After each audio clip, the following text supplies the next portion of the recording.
नमस्कार मित्रों, सोलजनी सत्युगा में आप सभी का स्वागत है।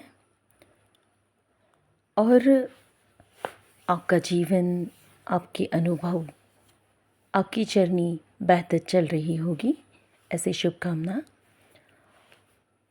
आज सुबह की मेरी आँख खुली एक सपने के साथ, और वो सपना सपना ना होकर एक विजन था, एक सबकॉन्शियस मैसेज था, या फिर कोई पैरेलल लाइफ थी। कुछ तो था, वो सपना ना होकर उससे कुछ बढ़कर था। और तब से मेरे मन में कुछ सवाल उठने शुरू हुए कि जब भी मुझे संसार से कुछ भी चाहिए, जब भी मुझे आपसे कुछ भी चाहिए या संसार से कुछ भी चाहिए, और तभी मैं किसी न किसी उलझन में पड़ूंगी या मैट्रिक्स का शिकार हो जाऊंगी, क्योंकि मुझे चाहिए। मेरा ईगो वर्क कर रहा है। अच्छे से समझिएगा आज के विषय को। बहुत डीप लेवल पे मैंने कुछ रियलाइजेशंस किए हैं और उसी को मैं आपके साथ शेयर करती हूँ।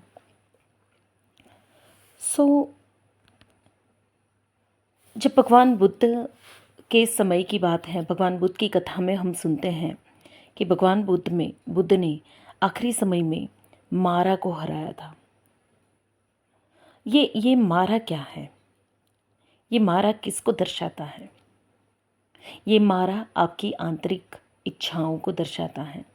आपकी आंतरिक इच्छाएं, वासनाएं, अधूरेपन, आपकी चाहते, आपकी लालच, जो भी चीज़ आपको लगातार दौड़ाती रहती है, और उसे हराना, अपने आप के भीतर के उठ रहे इस मारा को हराना सबसे मुश्किल काम है।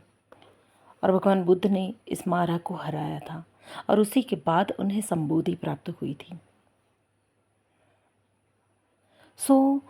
और यही लालच मुझसे सौदेबाजी करवाती है। मैं हमेशा किसी न किसी रूप में सौदेबाजी करती हूँ। हम सभी ऐसा करते हैं। बहुत सोचा मैंने कि इस धरती पर मैं क्यों आई हूँ। क्या सिर्फ पैसे कमाने हैं? क्या सिर्फ खा पी कर जीवन समाप्त करना है? आज एक स्वप्न आया था। उसी स्वप्न की अगर मैं बात करूँ तो भेद करना मुश्किल है कि ये स्वप्न था या कोई विजन था या कोई पैरेलल लाइफ थी। एक औरत है उस स्वप्न में, जो कोई पड़ोसी थी ऐसी मालूम पड़ती हैं, और उसका व्यापार कुछ प्लास्टिक के डब्बों का था। उसके घर के मुख्य हॉल में प्लास्टिक के डब्बे कुछ किचन की आइटम्स जैसी लग रही थी। ऐसा लग रहा था कि वो इन चीज़ों को बेचकर अपना जीवन चला रही हैं। और साथ में मैं अपने किसी दूर के रिश्तेदार को, जैसे कोई मेरा भाई हो, ऐसी फीलिंग थी। मैं उसे देख रही थी। वो बड़ा परेशान था और वो किसी चीज़ का समाधान चाहता था। और वो औरत इतनी सहानुभूति से मेरे भाई से जुड़ रही है, और वो उसे बताती है कि तुम्हारी समस्या का समाधान मेरे पास है। और कुछ चिट्ठियाँ वो हवा में उछालती हैं, और मेरे भाई से कहती है कि इन चिट्ठियों में से कुछ चिट्ठियाँ उठा लो, हवा में उड़ती चिट्ठियों में से कुछ चिट्ठियाँ उठा लो जिसमें तुम्हारे लिए कोई समाधान है, तुम्हारा काम हो जाएगा। तो मेरे भाई ने 2 चिट्ठियाँ उठाई, उन चिट्ठियों को खोलकर पढ़ा, और चिट्ठियाँ पढ़ते ही उसके चेहरे पे खुशी आ गई, जैसे उसकी समस्या का समाधान उन चिट्ठियों में रखा था। और मेरा भाई खुश होकर चला जा रहा है। इस पूरे दृश्य को देखते हुए बहुत गहराई से मेरे अंदर जैसे कोई तड़प सी थी, या कोई अधूरापन खौल रहा था। मेरे अंदर कुछ दर्द था। शायद वो दर्द था मेरे जीवन में प्रेम को पाना। मैं प्रेम को पाना चाहती थी। ऐसी हल्की हल्की सी फीलिंग्स थी। मैं सोच विचार कर रही हूँ कि क्या ये औरत मुझे भी मदद करेगी। है तो ये मेरी पड़ोसी, मैं इन्हें जानती हूँ। क्या मैं इन्हें अपनी समस्या बता पाऊँगी? और नेक्स्ट विज़न में सीधा यही आता है कि मैं अपनी समस्या से जूझ रही थी और मैं उन्हें बात कर रही हूँ कि क्या मेरी समस्या का आपके पास कोई समाधान है। और उस औरत ने मुस्कुराते हुए एक बड़ा सा कंटेनर उठाया, उस कंटेनर में कुछ पाउडर मिलाया, पाउडर मिलाकर उसमें पानी डाला और उसे घोल कर कोई लिक्विड बनाया। उसके बाद मैं एक प्लेट में बड़े बड़े गोलगप्पे देख रही हूँ, उसमें मसाला, प्याज और बाकी सारी चीज़ें डालकर वो घोला हुआ पानी भरा जा रहा है और वो मुझे कह रही है कि ये गोलगप्पे खाओ और बस इसी में से तुम्हें अपना समाधान मिलेगा। तो मैं अचंभित थी, मुझे लगा था कि ये मेरे लिए भी पर्चियाँ निकालेगी, मुझे भी उनमें से जवाब मिलेंगे। पर फिर महसूस हुआ कि शायद इसके अलग अलग तरीके हो सकते हैं, ये किसी और तरीके से मुझे मदद करना चाहती हैं। तो मैंने गोलगप्पे खाने शुरू किए। 1 और 2 गोलगप्पे खाते ही मैंने ये महसूस किया कि मेरा सर चकराने लगा हुआ है और जैसे मेरी कॉन्शियसनेस जा रही है। अंदर अंदर हल्की हल्की शंका तो थी ही मुझे इसके बारे में, जैसे मेरी विवेक बुद्धि जागृत हो। और पर ऊपर की जो इच्छाएं हैं उसने मेरी विवेक बुद्धि को दबा के रखा हुआ था।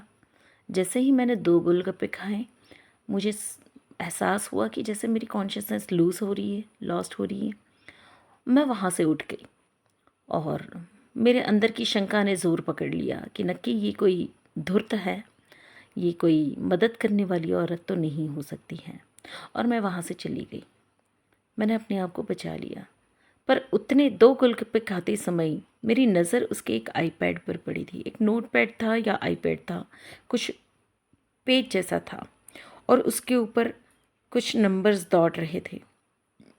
ये फॉरेन करेंसी थी, दिनार जैसा मुझे महसूस हो रहा था। सच क्या है एकदम से कह नहीं सकते हैं, पर वो नंबर्स दौड़ रहे थे और अंदर सपने के माध्यम में ही, सपने के लेवल पे ही मुझे ये फील हो रहा था कि जैसे इसका अकाउंट भर रहा है, बढ़ रहा है, इसकी इनकम बढ़ रही है।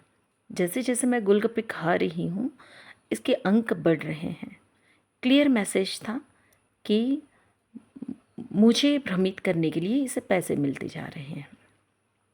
मैं वहाँ से भाग निकली और उसके बाद मेरी शंका ने पूरा ज़ोर पकड़ लिया। मुझे ये एहसास होने लगा कि ये धूर्त है और ये बिल्कुल भी मदद नहीं करती हैं किसी की, बल्कि भ्रमित करने का काम करती हैं। और इसके बाद ही नेक्स्ट विज़न आया कि जहाँ पे मैं रोड के किनारे खड़ी हूँ और रोड के दूसरे किनारे पे मैं अपने उसी भाई को किसी औरत की बाहों में लड़खड़ाते हुए शराब के नशे में धुत किसी पार्टी की ओर जाते हुए देख रही हूँ। पार्टी का खूब शोर भी आ रहा है, वो लड़खड़ा रहा है, वो मेरी तरफ देखकर भी जैसे देख नहीं रहा है और वो अपने मज़े में मस्त है और उसे उस पार्टी में गुम होते हुए देख रही हूँ। और पीछे उस औरत को अपने घर के बाहर के पैसेज में खड़ा देख रही हूँ। वो सब कुछ देखकर जैसे मुस्कुरा रही है। मेरी नज़र उस पर पड़ती है, अभी उसने मुझे देखा नहीं है और मैं एकदम से नीचे लेट जाती हूँ कि उसकी नज़र मुझ पर ना पड़े। लोग मुझे देख भी रहे हैं कि मैं सड़क पर नीचे क्यों लेट गई, पर बस मेरा यही था कि उसकी नज़र मुझ पर ना पड़े और मैं बच के निकल जाऊँ। और पूरा दृश्य मुझे स्पष्ट हो जा रहा है कि ये औरत लोगों को भटका के गैर मार्ग पर दौड़ने का काम करती हैं, इन्हें भटकाती हैं। वही लोग भटकते हैं जिनके अंदर शॉर्ट टर्म कुछ भी गेन करने की इच्छा हो, जैसे जल्दी से कुछ पैसा कमा लिया जाए या कुछ पा लिया जाए, कुछ वासना विकृतियाँ हैं और ऐसे लोग इसमें फंस जाते हैं और इनको फंसाने के लिए इन्हें कहीं से अमाउंट मिलते हैं। That was just a dream, that was just a vision. पर यह विजन बहुत कुछ बता रहा था। इस संसार में बहुत सी घटनाएं ऐसे ही चलती हैं।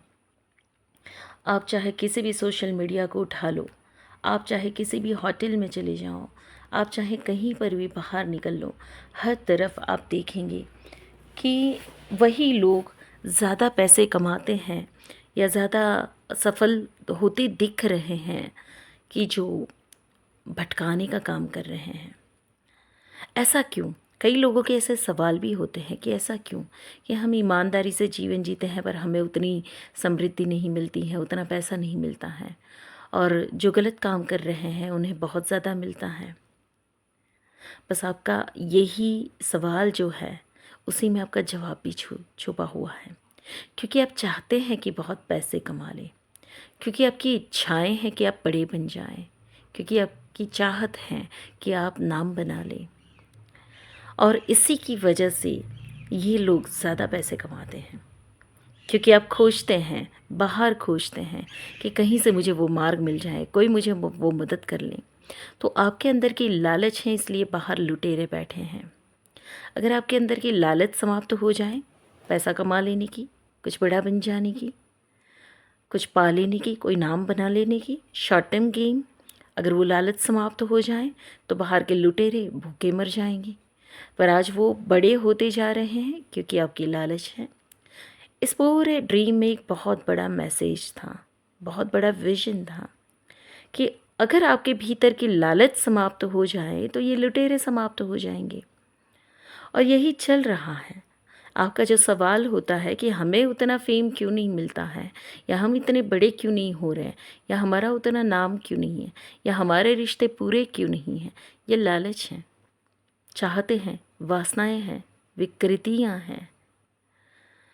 और आप अपने आप से सवाल पूछ सकते हैं। मैंने आज अपने आप से सवाल पूछा कि मान लो मैं खूब पैसे कमा भी लूँगी,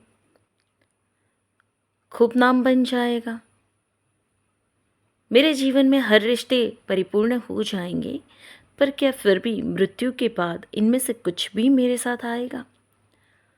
सत्य तो है कुछ भी नहीं आएगा। तो ऐसे विचारों से ज़्यादा महत्वपूर्ण क्या है कि मैं अपने भीतर के इस मारा को समाप्त करूं, अपने भीतर की लालच को समाप्त करूं। मैं क्या पाऊं, मुझे क्या मिलेगा, मैं क्या प्राप्त करूंगी, उससे ज़्यादा मैं इस विषय पर सोच विचार करना शुरू करूं कि मैं क्या दे सकती हूं, मैं क्या दे सकती हूँ समाज को, संसार को, लोगों को, अपने रिश्तेदारों को। मैं कितना प्रेम दे सकती हूँ, मैं कितना बेहतर कर सकती हूँ। जब मेरे भीतर की लालच समाप्त हो जाती है तो बाहर के कोई भी लुटेरे मुझे हार्म नहीं कर सकते हैं, मुझे फंसा नहीं सकते हैं। मैं बच निकली थी, स्वप्न में भी बच निकली थी। बहुत ऊपर ऊपर हल्की हल्की निराशा थी कि ज़िंदगी में मुझे प्रेम पाना है, कुछ जवाब चाहिए। पर जब मैंने देखा कि उन्हीं की वजह से मैं फंस रही हूँ, मैं जल्दी से वहाँ से निकल चुकी थी। तो विष चक्र आपके चारों तरफ फैला हुआ है। कब आप अपनी कौन सी इच्छाओं में मजबूर होकर उस विष चक्र में पैर रख देंगे और वहाँ से बाहर निकलने का मार्ग आपको नहीं मिलेगा, फंस जाएंगे आप। एक के बाद दूसरी, दूसरी के बाद तीसरी इच्छाएं आपको जकड़ती जाएगी, पकड़ती जाएगी, और आप पूरे तरीके से फंस जाएंगे। इन्हें जो पैसे मिल रहे थे लोगों को भटकाने के, भ्रमित करने के, वो अमाउंट इनको क्यों मिल रहा था, कैसे मिल रहा था? तो कि वो आप ही के पैसे हैं जो गैर मार्ग पर जाते हैं, गलत तरीक़ों से आप खर्च करते हैं, और इनके मास्टरमाइंड्स होते हैं।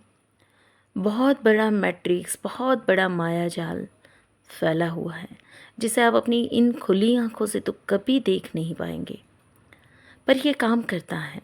और ये माफियाज ऐसे कार्यों को बढ़ाने वाले लोगों को एजेंट बनाता है, और डायरेक्ट से ही इनके अकाउंट में अमाउंट्स ट्रांसफ़र होती हैं। अब हम सोचेंगे कि कोई एक व्यक्ति है जो किसी को पैसा भेज रहा है, ऐसा नहीं होता है। ये हिडन realm में, स्पिरिट realm में ये खेल चलते हैं, और वहाँ से मैग्नेटिक फील्ड को एक्टिव करके इनके अमाउंट, इनकी सैलरीज़ या इनके पैसे बढ़ाए जाते हैं। सब कुछ हिडन है, कहाँ से आता है कोई नहीं जानता, कौन देता है कोई नहीं जानता, पर बहुत बड़ा मैट्रिक्स चलता है। और ये मैट्रिक्स जैसे कि हर सिक्के की दो बाजुएं होती हैं, डार्क और लाइट, उसी तरीके से एक है माया और दूसरी है शक्ति। आप किसके पक्ष में रहना चाहेंगे? आप माया के पक्ष में रहना चाहते हैं तो माया में फंसकर सुख और दुख आपके जीवन के हिस्से रह सकते हैं और आप उसी में जीवन समाप्त कर सकते हैं। और अगर आप उस शक्ति के पक्ष में रहना चाहते हैं, शुद्धि के पक्ष में रहना चाहते हैं, तो आपका जीवन किसी भी रूप में आप जिएंगे, साधारण रूप में जिए, बहुत ऊंचे स्वरूप में जिए, पर खुशियाँ आपके जीवन में बरकरार रहेगी। आप सदैव खुश होंगे क्योंकि आपकी खुशियाँ बाहरी चीज़ों पर, बाहरी व्यक्तियों पर निर्भर नहीं हैं। आपकी खुशियाँ आपसे जुड़ी हुई हैं। आपका स्वास्थ्य, आपका मन, आपका शरीर और आपका जो अपनों के साथ का रिश्ता है। आप प्रेम देने में मानते हैं, आप खुशियाँ बांटने में मानते हैं, आप लोगों को मदद करने में मानते हैं और वही आपके कर्म आपको खुशी देते हैं। तो बुद्ध ने बुद्धत्व प्राप्त करने से पहले अपने भीतर की इस मारा को समाप्त किया, यानी कि उसने मैट्रिक्स को ख़त्म कर दिया और तभी उसे आत्मज्ञान प्राप्त हुआ। बुद्ध कोई एक व्यक्ति नहीं है। हम बुद्ध को एक व्यक्ति जान लेते हैं। जब मैं उसे कहती हूँ, यानी एक सामान्य व्यक्ति की परिभाषा में यहाँ पे व्यक्त करती हूँ कि बुद्ध कोई एक व्यक्ति नहीं है, हम सभी बुद्ध हैं। हम सभी के अंदर बुद्धत्व प्राप्त करने की क्षमता है। अगर हमें मारा को समाप्त करने की क्षमता आ जाए तो बुद्धत्व जागृत करने की भी क्षमता आ जाएगी। आज के लिए बस इतना ही। मेरे इस विषय को, मेरे इस स्वप्न को अच्छे से समझिएगा। और ये हम सभी के साथ हो रहा है। हमारे भीतर लालच पड़ी है, इसलिए बाहर लुटेरे बैठे हुए हैं। भीतर मारा खड़ा हुआ है, इसलिए बाहर मैट्रिक्स खड़ा हुआ है। भीतर के मारा को समाप्त कर देंगे, बाहर का मैट्रिक्स समाप्त हो जाएगा। तो आप सब खुश रहें, अपना ध्यान रखें और ऐसे मैट्रिक्स से लड़ना भीतर के मारा से लड़ने जैसा है। भीतर के मारा को समाप्त करें और भरपूर खुशियों के स्वामी बने।